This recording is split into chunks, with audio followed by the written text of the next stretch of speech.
financial কথা আছে মই ফাইনেন্স খাব পাইছো নেকি ফাইনেন্স হস্পিটেলৰ কথা লৈ যাও ওতো ভাল পোৱা নাই আজি 2 দিনত ভাল হ'ব লাগে 1 বছৰ ধৰি ঘূৰি আছে ডায়াগনোসিস হোৱা নাই ধৈৰ্য নাই হেৰি নাই কিয় এনেকে কথা কৈ আছে আপোনালোকৰ মানুহৰ আপোনালোকৰ নিচিনা মানুহক ট্ৰিটমেন্ট কৰিব নালাগে হ'ব গেট আউট ইমান দমনে দিব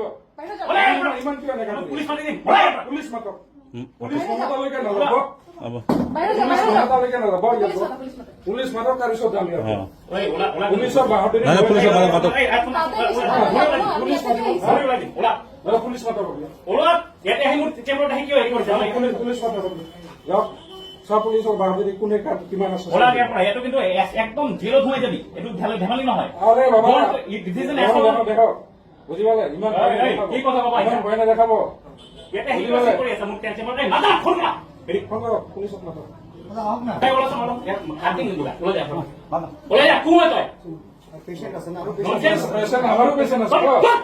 আবার বাবা কিয় ইমান দূর দেখাই এনেকে কথা না দিব পছন্দ ফাইনেন্সিয়েল কথা আছে মই ফাইনেন্স খাব পাইছো নেকি ফাইনেন্স হস্পিটেলৰ কথা ওতো ভাল পোৱা নাই আজি 2 দিনত ভাল হ'ব লাগে 1 বছৰ ধৰি ঘূৰি আছে ডায়াগনোসিস হোৱা নাই ধৈৰ্য নাই হেৰি নাই কিয় এনেকে কথা কৈ আছে আপোনালোকৰ মানুহৰ আপোনালোকৰ নিচিনা মানুহক ট্ৰিটমেন্ট কৰিব নালাগে হ'ব গেট আউট ইমান দমনে দিব ইমান কিয় এনেকা পুলিচ মাতি দিম পুলিচ মাতক পুলিচ মাতালৈকে নলব পুলিচ মাতক তাৰপিছত যাম পুলিচৰ বাহাদুৰি পুলিচৰ মাতক পুলিচ মাতক ওলা ইয়াতে আহি মোৰ চেম্বাৰত আহি কিয় হেৰি কৰিছে পুলিচ মাতক যাওক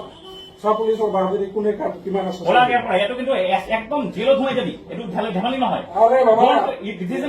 দেখো বুজি পালে ইমান কি কথা বাবা ইমান ভয় না দেখাব ইয়াতে আহি কৰি আছে মোৰ চেম্বাৰত মাথা ফোন না হেৰি ফোন কৰক পুলিচক মাতক তাই ওলা সমালো খাদিং নিবা ওলা যা কোন তই পেশেন্ট আছে না পেশেন্ট আমারও পেশেন্ট আছে আবার বাবা কিয় ইমান দূর দেখাই গাঁঠিৰ বিষ হওক কঁকালৰ বিষ হওক ৰাজহাড়ৰ বিষ ফ্ৰেকচাৰ যিকোনো ধৰণৰ বিষ বা শেহতীয়াকৈ হোৱা আঘাত হওক ইয়াৰ সৈতে আৰু জীয়াই থাকিব নালাগে বিষে আপোনাৰ জীৱন নিয়ন্ত্ৰণ কৰিবলৈ নিদিব